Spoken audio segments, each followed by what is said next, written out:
Hello everyone, welcome to IMPRINT IAS. I'm Varun Khuller and today we're looking at the daily news discovery for the day that is 27th November 2018.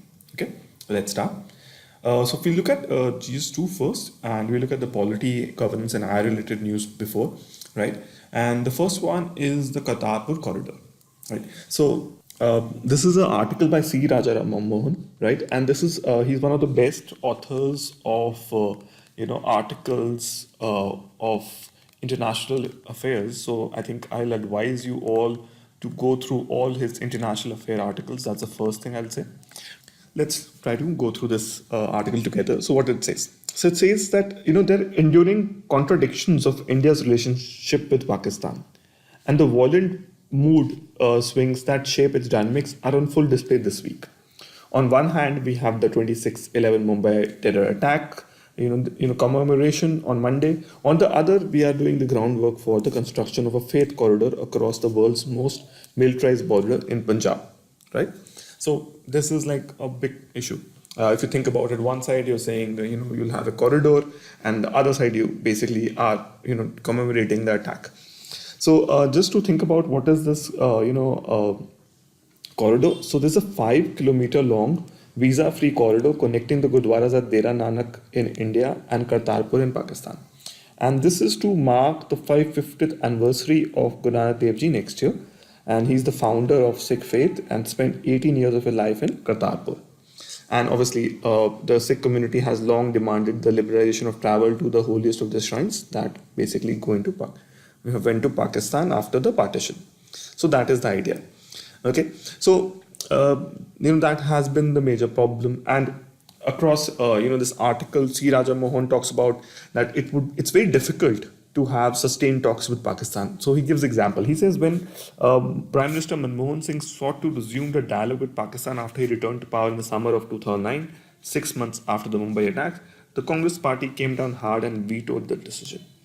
And when Sushma Swaraj said that she will hold talks with her Pakistani counterpart Shah Mohammad Qureshi on the margins of the UN General Assembly a couple of months ago, the political backlash was so intense that Delhi had to quickly reverse this decision. So this has been happening, right?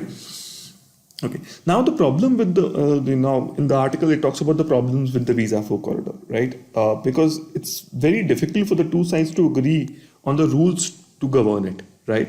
Because we have seen in Kashmir that to let Kashmiris travel across the line of control without passports and visas was marred with onerous permit system, and security agencies on both sides will have demands that will make a lot less easier than the Sikh pilgrims might expect at the Pakistani border. So this is going to be one of the big problems, right?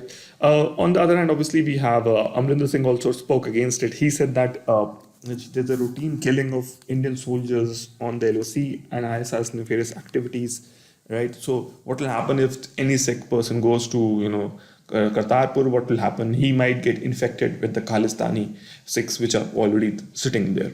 So that is basically the issue. However, obviously, Modi might believe that he has little to lose by trying again, and India is strong enough to take some political risks with Pakistan. So that is the crux of this article. And if the Kartarpur corridor basically works out well, it would basically expand the religious diplomacy to other holy sites and extend it to other areas. But now, obviously, the fingers are crossed, and let's see what will happen. The next topic is the RCEP agreement, right? And what has happened is in the RCEP agreement is the fact that India, runs a significant trade deficit with China, right? And we are currently ongoing talks are there with the RCEP nations. So what are the RCEP nations? So there are 10 ASEAN member countries: Brunei, Darussalam, Cambodia, Indonesia, Laos, Malaysia, Philippines, etc. And the 6 FTA partners, that is Australia, China, India, Japan, South Korea, New Zealand, right? And basically the idea was that the Asian members wanted India to remove tariff custom duties on 90 to 92% items that it trades with these countries, right? And basically because it has a free trade agreement.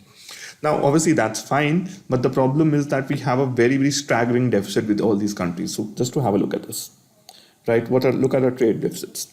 So the trade gap with China, right, Korea, Indonesia, and Australia has increased to $63 billion, $11 billion, $12 and $10 billion respectively, right? So we have a very, very strong trade deficit with at least these four countries. So India basically feels that we would need some kind of special provisions if this is supposed to be done, right? And obviously India basically has scored, in the other article it mentions big diplomatic points by gathering the countries to meet the phrase significant conclusion from the leaders statements, right? So that is the major thing, that India does require that some kind of special arrangement is done with Chinese goods, definitely, because this trade deficit will lead to a lot of issues for India if this continues, right? So just to revise something, I think you should remember all the countries, because they can be an objective type question for this. So they can actually ask you who are, they'll actually give you a list of 4 countries, 1, 2, 3, 4, anything, and they'll say which of the following are members of the RCEP, right? So that is they're going to go into, right? So they're going to ask you which of the following are members of the RCEP. So obviously, if you think about it, they'll put India and let's say Russia, and then let's say they put China, and then they put Singapore, and they'll ask you whether it is 1 and 2, 3 and 4, 2 and 3, 1, 2 and 4. So obviously the answer is 3 and 4. So that's the kind of question that can come right in this. Okay, then obviously just to remind you all, in case you have not gone through what's the RCEP is. So RCEP is an ambitious proposal which intends to bring the 3 largest economies of Asia, that is China, India and Japan, into a regional trading bloc, along with the Asian members Australia, South Korea and New Zealand. What will happen is that it will basically make the world's largest trade area in terms of population, and obviously the combined GDP will also be very, very large, right? What it will do is it would bring large economic gains, because trade always leads to large economic gains, and obviously it can help regionalize the sophisticated global production network and will make Asia the world's factory, and obviously will integrate the supply chain of Asia together.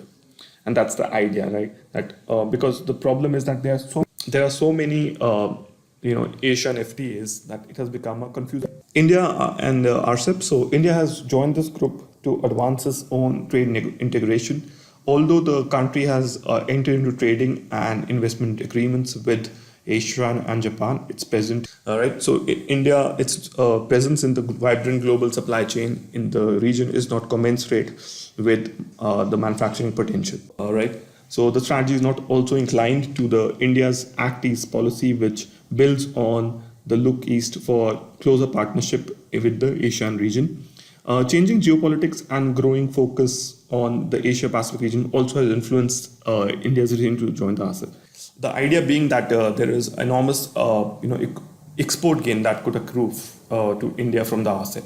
Given India's expertise in service sector, RCEP trade blocs could open new markets for India, since obviously India is not a member of the TPP and the Transatlantic Investment Partnership. Obviously, this RCEP could basically create a negative impact on Indian economy and would increase the inflow of investments and thereby incentivizing the economic growth.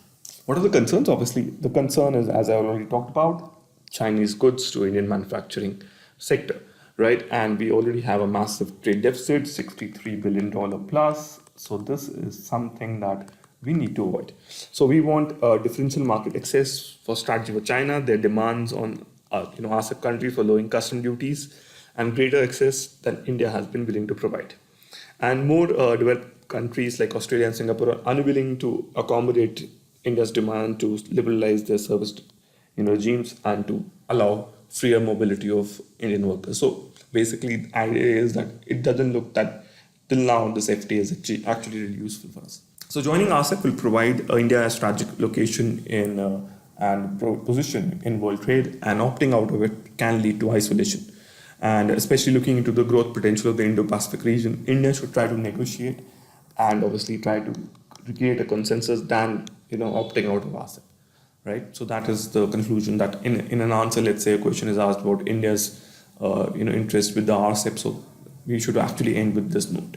So next article is Article 370 and 35A, right? So there's a there was a petition filed by NGO We the Citizens, and it challenges the validity, right, of both Article 35A and Article 370. And what it says is that Article 35A is against the very spirit of oneness of India, restricting citizens from other states from getting employment or buying property in J&K is a violation of their fundamental rights.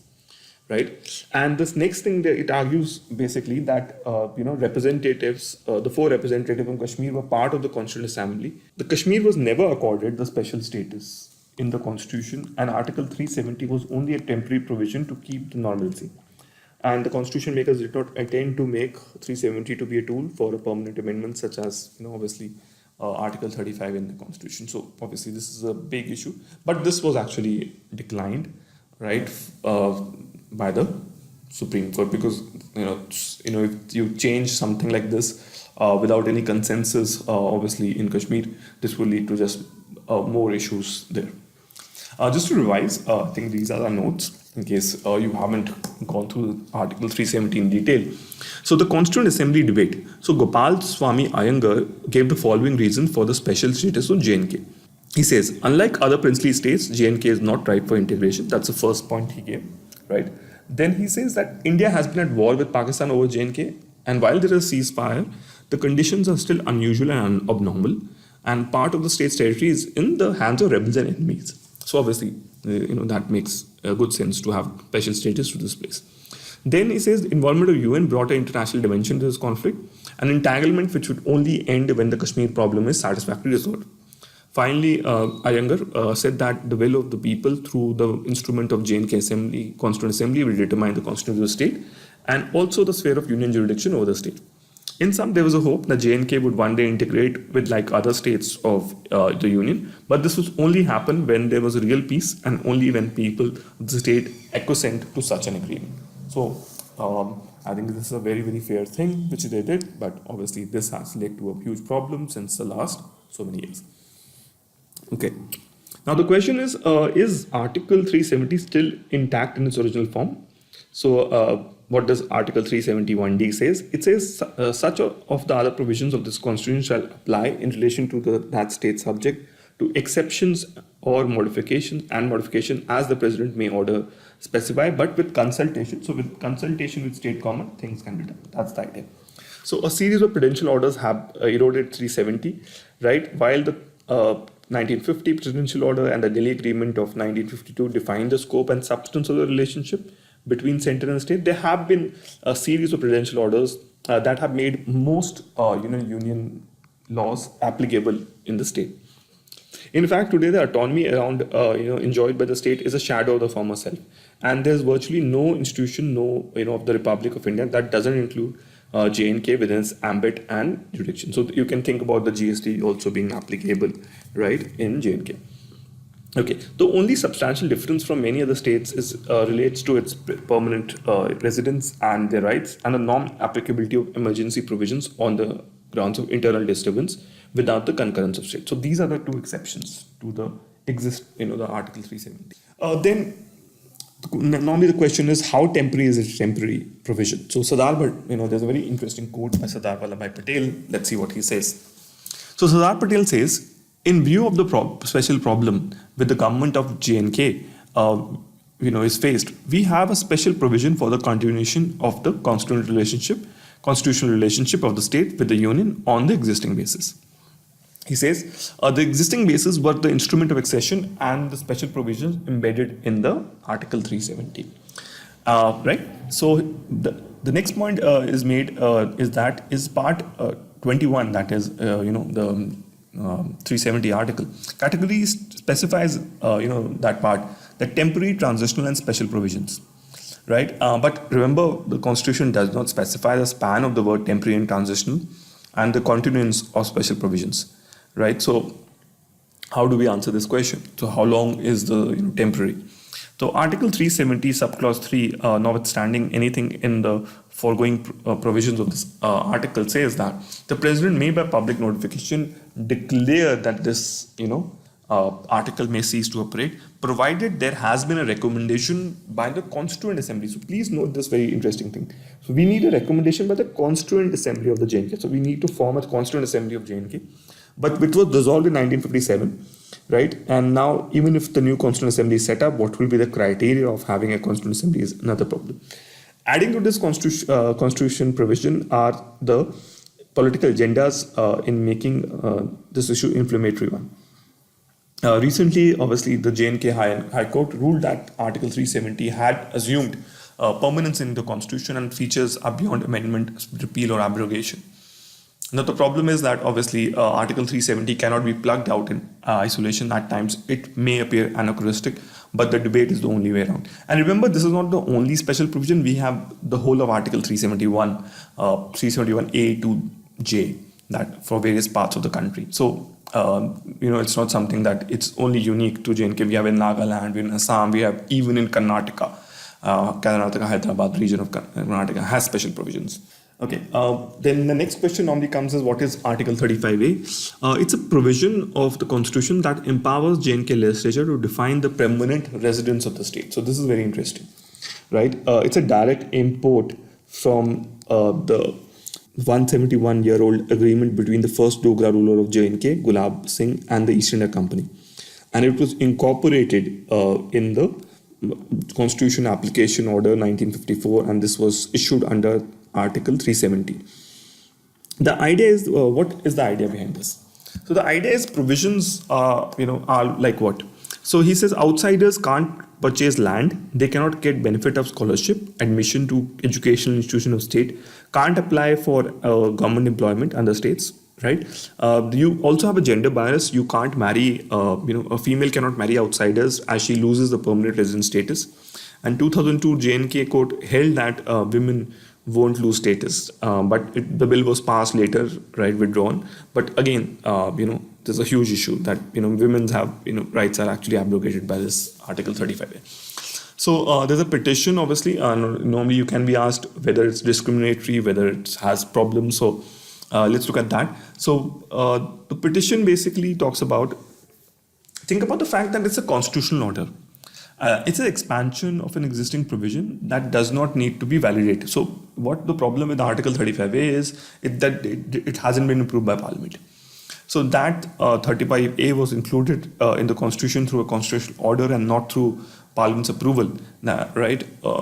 So this is basically at the heart of the petition filed by Delhi-based NGO We the Citizen, right? And the PL says that the 35A should be held unconstitutional as the President could not have amended the Constitution through an order, right? As it has never been done so. So it is a violation of 360. Now the next question is it discriminatory? So there were 350 Valmiki families which were brought from Punjab to J&K to be employed as Safai Karamcharis, and they were promised permanent resident status and other rights.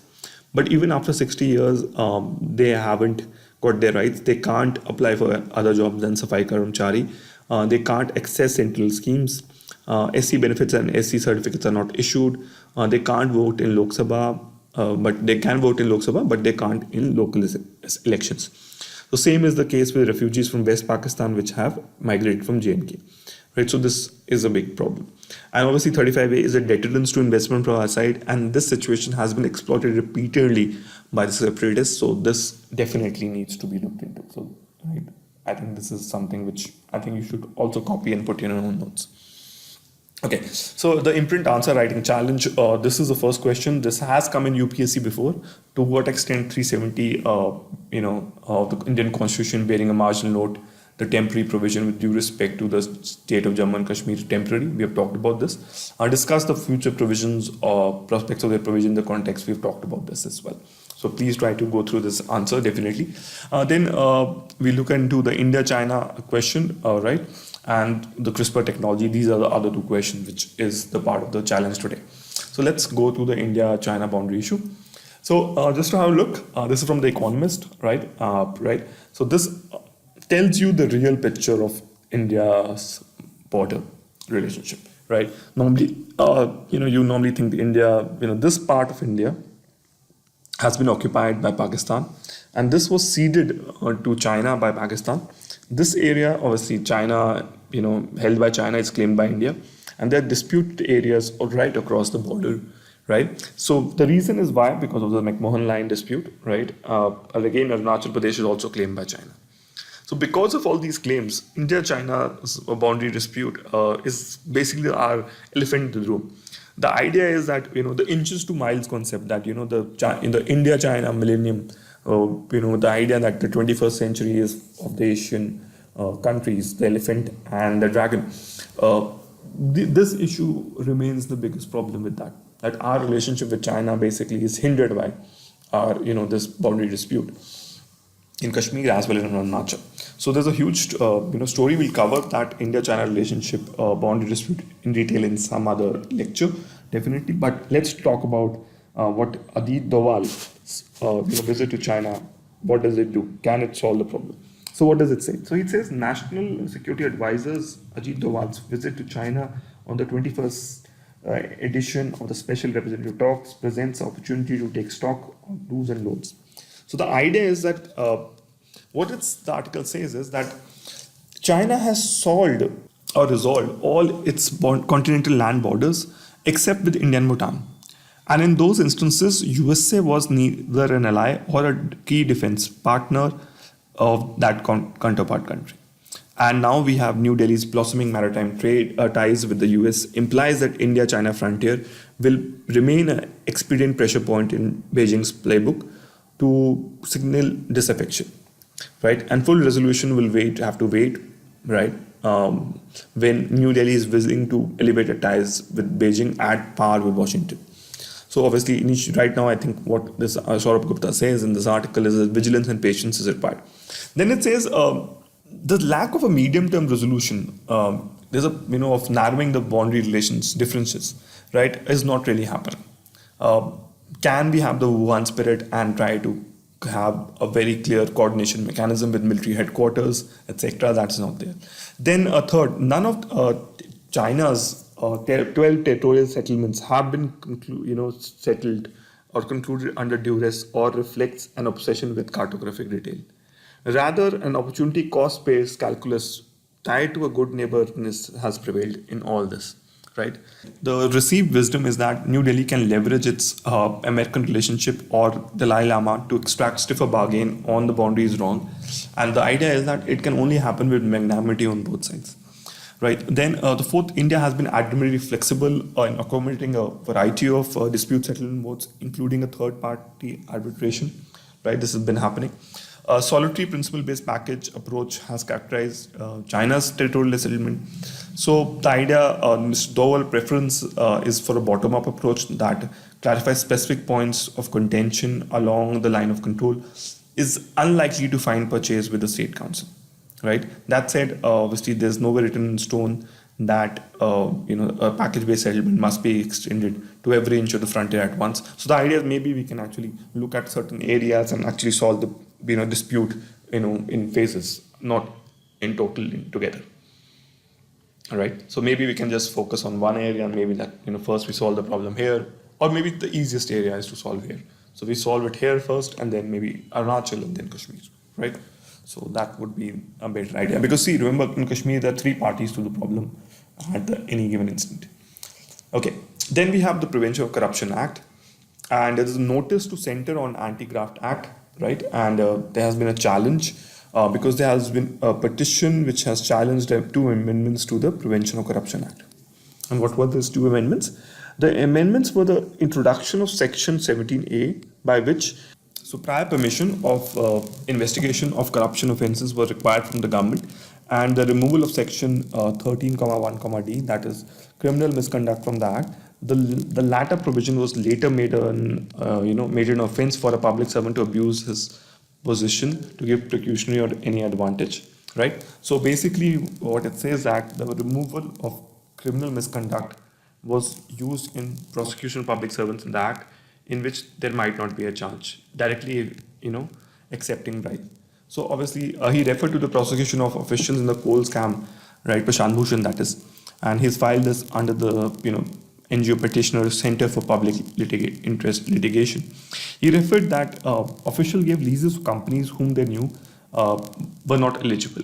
And as per the new provision of 17A, right, the CPIL said that sanction before commencement of investigation in corruption is not only takes away the element of secrecy and surprise, but introduces a period of delay through which vital evidence can be destroyed or manipulated. So this basically is very, very important. And they say that it gives time to the accused to lobby or by employing various means for denial of permission. The seeking of permission in itself becomes a cause for corruption as it introduces another discretion at a crucial state of commencement of investigation.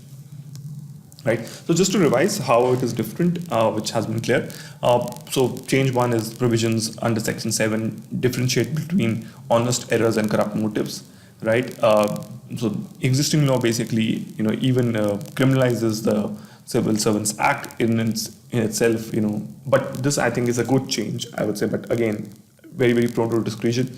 Then extend protection of prior sanction for prosecution to public servants who sold because of so even if you're retired, now as soon as you're retired, you can be prosecuted very quickly, right? So that again, I think is something which should be done, because otherwise they will actually look for some kind of immunity. A lot of civil servants want to join commissions just because they can enjoy this immunity.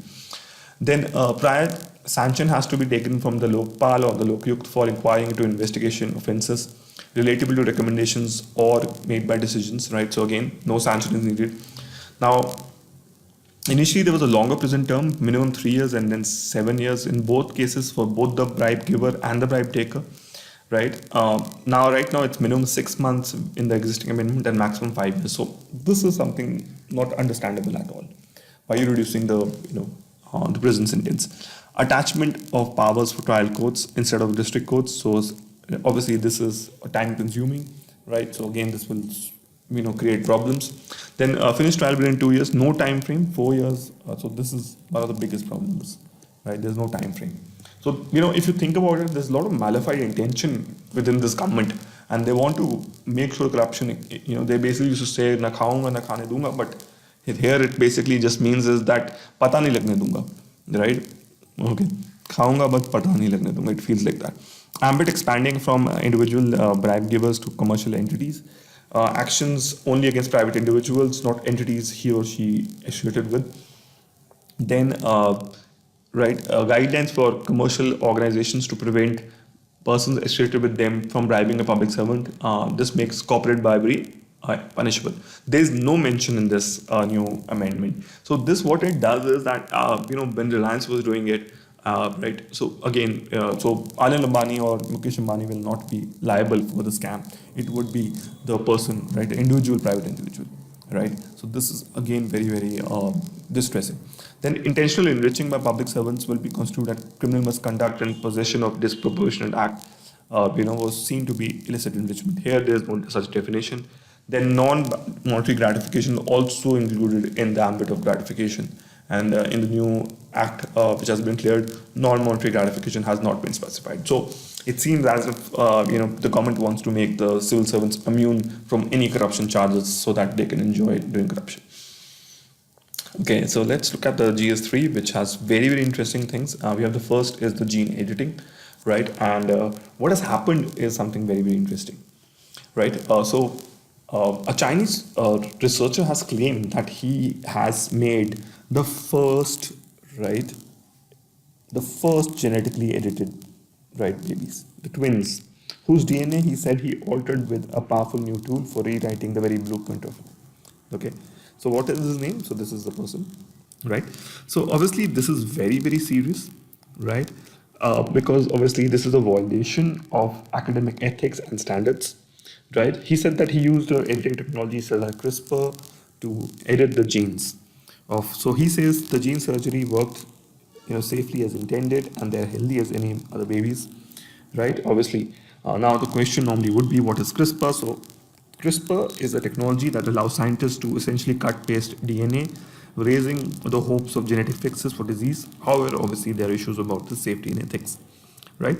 And this obviously has been the biggest problem of CRISPR, that obviously the idea is that what he says is that the aim was to bestow on gene edited babies lifetime protection against HIV, that is the virus that causes AIDS, right? So and that is the basic idea that this can actually happen, right? And he says that but the problem with this is that healthy babies are being used as guinea pigs and this is a genetic Russian roulette, right? And this is a big controversy here, right? So CRISPR is a wonderful technology, definitely, as it can create possible cure against HIV, maybe even cancer and other diseases. But definitely these are some ethical issues which are there. Please go through both these articles, right? Just to have an idea, what does CRISPR do? So the idea is that there is going to be an RNA, okay, and the Cas9 is the obviously name of the nucleus, right? And let's say this is the DNA, okay. So what will happen is the RNA basically will merge with the DNA first, right? So they basically this, and that's the way it's been shown here, that the RNA it merges with the DNA, and then the Cas9, because it recognizes the RNA, because the RNA is basically what you actually have made that RNA, and that's will be like closer to the RNA of the person. Let's say it's my DNA, right? And basically you take some portion of it and you create an RNA which is like 20 nucleotides long, and you make you make it join with my DNA now, and then you basically create an Cas9 nucleotide which can actually come and edit my DNA to take away genes such as which can be affected by AIDS or something like that, or cancer and so on, right? So obviously the idea is going to be that as DNA sequencing gets cheaper and more organizations and companies are amassing computer survey, right, boosting amounts of DNA data, they can be actually be very clear studies. So actually right now, through genome sequencing, actually you can find out which disease you can be prone to, and with use of the RNA-based mediated nuclease technology, that is the CRISPR-Cas9 technology, you can actually edit your DNA and create a new type of DNA which can make a new genetic information, right? And then what will happen in time is that it will be impossible for you to have even maybe a disease, right? Now, one of the most interesting things that can happen is this. Okay, so what happened is that through CRISPR technology, the Cas9, what they did was that they basically edited the gene which makes the mice black. And here is the mice which are black, and here we have a white mouse. So I think Fair and Lovely will have a run for its money as soon as this happens, and I think we'll find all Indians to be white, right, instead of being black. Or all Africans will suddenly turn white, so we'll have white people in Africa, or maybe there'll be people who want to be black, so they can actually get the color to be black as well. So again, right. So this is gene editing, which can change the human facet in all industries itself. Okay, let's look at the next thing. Is NASA's InSight, and what is the InSight? Basically, right. This is the basic instrument. Right, it has a robotic arm, right? Then it will have a lot of products here, and they have been seen here. So we will have a CES instrument here. We have HP3 instrument, right? So the idea behind this is that we know a lot about Mars. We know the surface, we know the atmosphere, right? But we will now study what it is made of, what materials it is layered, how much it seeps out, right? We look at how will we learn that? We'll learn it through seismic waves, right? In case you've gone through geography, even the book that is physical geography, you realize that through seismic waves you can study the interior of the Earth, and this instrument here basically will study that. Okay, just to have an idea. So InSight is short for Interior Exploration Using Seismic Investigation, right? Geodesy and Heat Transport, right? This is long acronym. Is a Mars lander designed to give Mars a red planet its first thorough checkup since it's been formed 4.5 billion years ago, right? The idea is that it will use instruments to dwell deep into the surface, seek fingerprints of the processes that have formed the terrestrial planet, and it will, measure the seismology of the planet, the heat flow, and the precision tracking, right? The reflexes of the planet. That's the idea. And the study obviously will determine the size of the core, what's it made of, whether it's solid or liquid, the thickness of the crust. That's, obviously, if you think about geography of Earth, now we'll actually have maybe another topic, the geography of Mars. Structure of the mantle, what's it made of, how warm is the interior, how much heat is still flowing through it. And it will also check out how technically active Mars is and how often the meteors impact it. and obviously it will basically check the internal seismic activity and how the meteoroids have impacted the surface of the Mars. Just to have an idea, when this started, this happened on 5th of May 2018. It was launched in, and it obviously landed on 26th of November, that is yesterday night, and it landed in Lyceum Planitia, Mars, and basically it had 728 Earth days. And it has three instruments, that is the CES, HP, right, 3 and RISE, and basically they will be looking into all the three things, that is, it'll shed obviously the structure of Mars, how warm is Mars, and obviously evolution of Mars, and will provide clues to the evolution of all terrestrial planets. Okay, then we have an article on that intelligence infrastructure has improved 10 years down the line, and we have actionable intelligence available processed through the central monitoring system and the lawful intercession system. So this actually says that now actually we have improved coastal cybersecurity as well as cybersecurity, and this has improved and enhanced system intelligence has been put. So now it's very difficult for something like this can happen. And this was actually recommended by this Ram Pradhan expert committee, right? And so it said that in Maharashtra government did not even look at crucial intelligence inputs, which could have led to the avoidance of this, right? So now this can actually happen. There's another, PIL now, right, which says that minimum wages should be given to domestic workers, and it basically to bring, individual workforce, the individual workforce, right? And this was, petition was signed by NGO Common Cause with Aruna Roy. Please note down these examples of NGOs. We have mentioned a few, and these can actually help you in your answers, especially in NGOs type of question. So the Indian homes have witnessed a 120% increase in domestic workers post the liberalization. While the figure was just 7,40,000, it is now 16.16 lakh. And now there has to be a minimum wages act, and work hours should be reduced to 8 hours a day, and they should be given a mandatory weekly off, as is the basic right under Article 21. And what is also required is that there's a worsening of vulnerabilities, as there's an absence of proper documentation, which also increases the reliance on employers to access social security benefits. And there's employment is largely through word of mouth or personal efforts. Employment contracts are really renegotiated or negotiated, and obviously the employment is at the whims of the employer.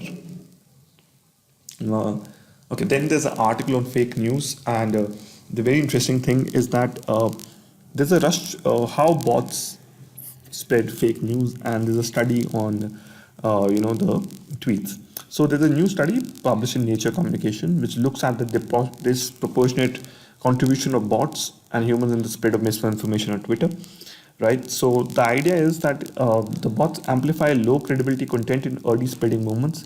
They heavily tweet links to such articles before they go viral, and they also target high profile handles through replies and mentions. And then the humans take over, vulnerable to this manipulation, and they reshare the products and the posted by bots, right? So typically the bots are actually programmed to basically promote the spread of misinformation, right? And the systematic instant retweeting by likely automated accounts cannot be a chance, and they basically are, obviously controlled, right? And that's what Filippo Menserzer says at Indiana University. And they have actually studied 40 million tweets over 10 months and 4 lakh articles, and also looked at low credibility, tweets. So basically, they actually ruled, they made some tools, that's Hoaxy, which spreads the basically they, tracks the spread of, system which tracks low credibility as well as fact-checking articles, Botometer, right? It basically identifies these social bots. And it also looks at who tweets the most, who are the super spreaders, and these are more likely to be bots than anything else. So that's what. And bots often mention influential user in tweets to link to low credibility. So a single account measures, there's a real Donald Trump in 19 tweets, linking to the same false claim, right? Because that's the strategy they want to basically, if Donald Trump is being tweeted, so therefore it might be useful, and therefore false information can be spread, right? And basically the idea is that they've also have actually gone through the midterm elections in US also. Okay. Um, so this might be the same case in India, and next year in elections, this might be done as well. Okay, then we have an article on status of tribes. We've already gone through, the integration of tribes in our article, in our post-independence series, so please go through and watch that. But what it basically talks about is that the Adivasis seem to be the main losers in New India. Okay, especially in Chhattisgarh and MP. What it says is that, Adivasis, they have more than, Chhattisgarh has a population of more than 30%, right? But scheduled tribes have not found a mention in the electoral campaigns in these.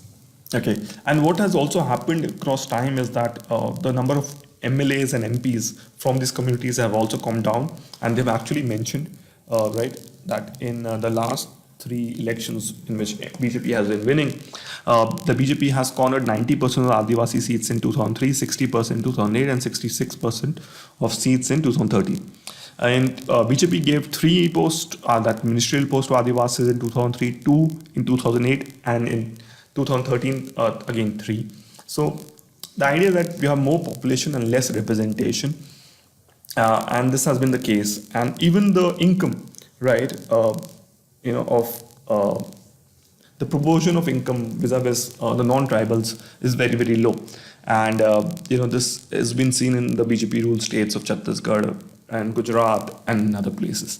What the article then also goes into is the Forest Rights Act, and it says that in the Chhattisgarh, Land Code Act has been amended to facilitate the acquisition of tribal land by the government. So what actually has happened is, government taking over, acquiring tribal land, okay, and not implementing the FRA, that is the Forest Rights Act, right? So obviously, but now the question is why they do get elected. So the thing is that the STs are never in majority in most of the reserve states, right? And the Sangh Parivar obviously has social work, free healthcare services, and they have a lot of, impact. And then there's a strategy of polarization, and Hinduization is also working towards the STs, right? So obviously, and moreover, remember, STs are not a group, and obviously they are the worst off in India in some ways. A beautiful article. I think you should definitely go through this, and then you can actually link it to extremism in these areas and development. Okay, then we have a very interesting study. This happened 26th of November was the International Day for Elimination of Violence in Women, right? And the UN Office on Drugs and Crime calculated that 87,000 female homicide cases are there, right? And around 30,000 or 34% were done by the male partners. And this amounts to women being killed every hour by people they know. 6 women being killed every month, right?